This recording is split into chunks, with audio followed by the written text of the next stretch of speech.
at the end of the day, I get it. So if there's the opportunity right now to build, there's a lot of capital, there's a lot of opportunity. You guys represent multiple states right now of service providers. So what would be your recommendations? Like, what would you tell your peers, other service providers? What would you tell them to do right now in order to get ahead of that, to get ahead of the curve? And also acknowledging, though, that, part of getting people excited, and Brian, I thought you captured it great, about there is an emotional element of inspiring your teams, right? I mean, there is that piece of it that if you do, hard things about hard things, right? You got to get people excited and moving forward. And some of that goes beyond just the math. Well, so, I'll say one last thing, and I'll let everybody respond, but 100%, like, hardest thing we've done as a company probably ever. And it wears on people. They get frustrated and demotivated.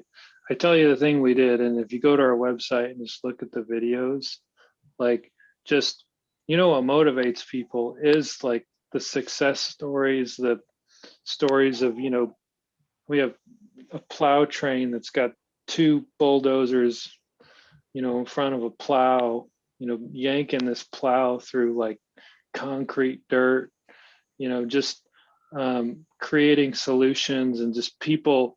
We got a county commissioner that was, a linebacker in college, big tough guy, crying because his county got real broadband for the first time. I got that on video. That's the stuff that drives, people that come to work every day and love their job and work really hard, and work long hours and get through some of the toughest work we probably have ahead of us for the next 3 years. And so if you go to our, I might have said website, but our Facebook page for Idea Tech, it's a lot of great stories. And that's what we literally took a part of our budget, a big part.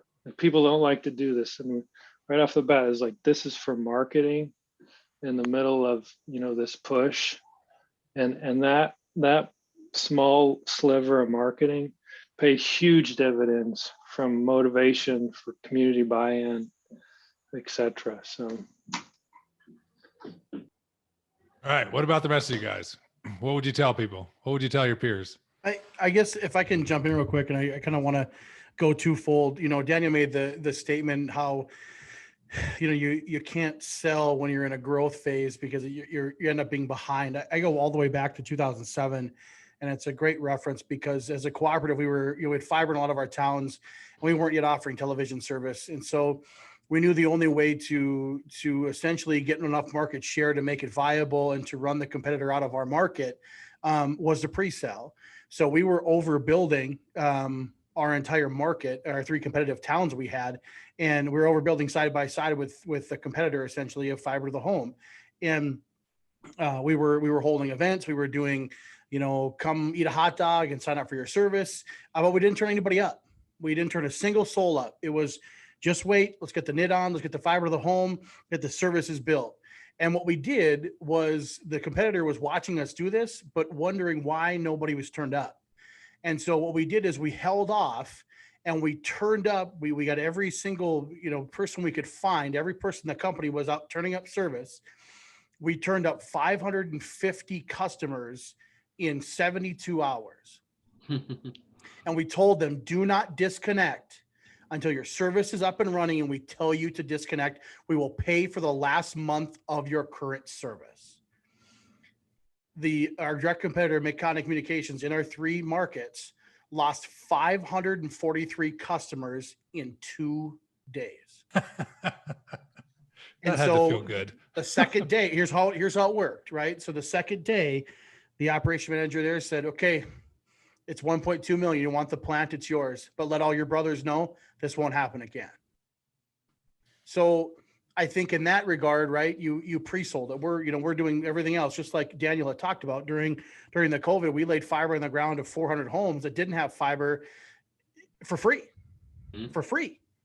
to connect people up, because in North Dakota, they're so rural and everybody was working from home and kids are working from home. We did it for free. And we did it for free. Now, how many of those 400 customers that we ran fiber to, whip fiber on the ground, zip tied to chain link fence, strung from, laundry poles. I mean, just everything you could think of over snowbanks to make it work. How many of those customers are we going to have left? Do we retain 20%? Do we retain 30%?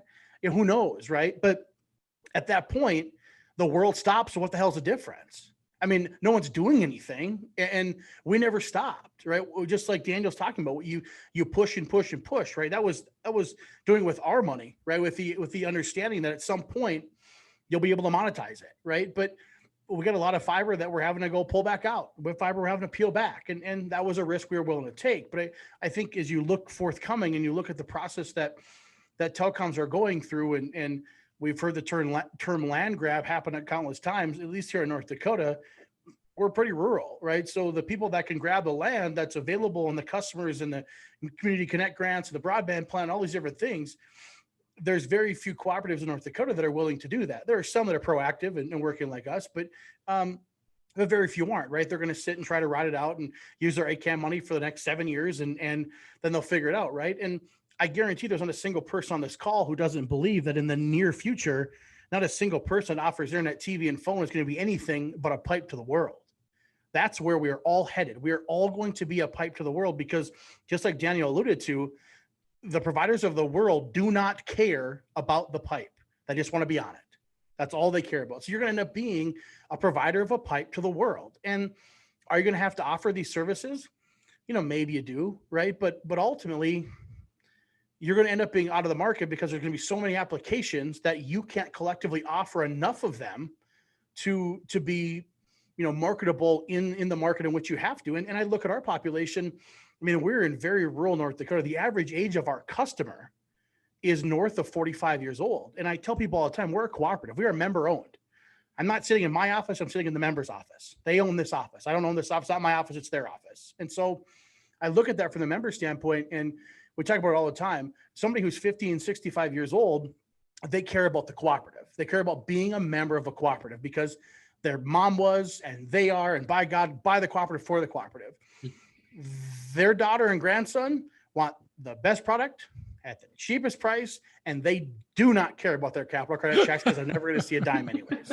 But we're seeing this concept and this market thought process shift, right? And so we had to transition with that and go, okay, look at our market, right? And we had our 6,000 or 5,500 co-op customers that were co-op members, and we had these other 5,000 customers that were in ILEC that weren't cooperative members. And our co-op members fought for the last 4 years to not let them in, because it's our cooperative, and I'll be goddamned if the Metro people are going to be in our cooperative. Well, guess what? Effective about 2 weeks ago, we have more ILEC customers than CLEC customers for the first time ever.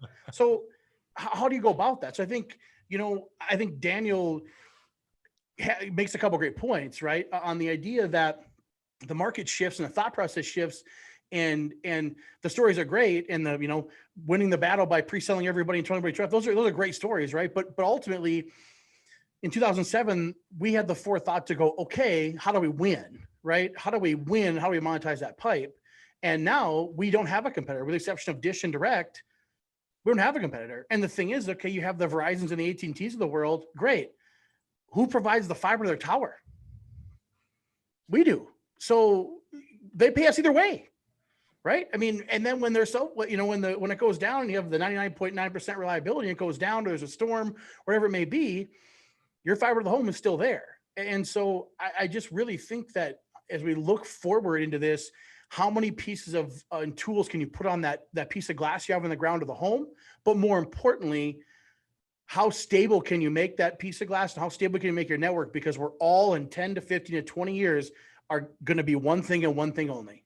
We are going to be a pipe to the customer, and that's it. And if you don't believe that, you're crazy, because that's where we're going to end up. And it might be 20 years, who knows, right?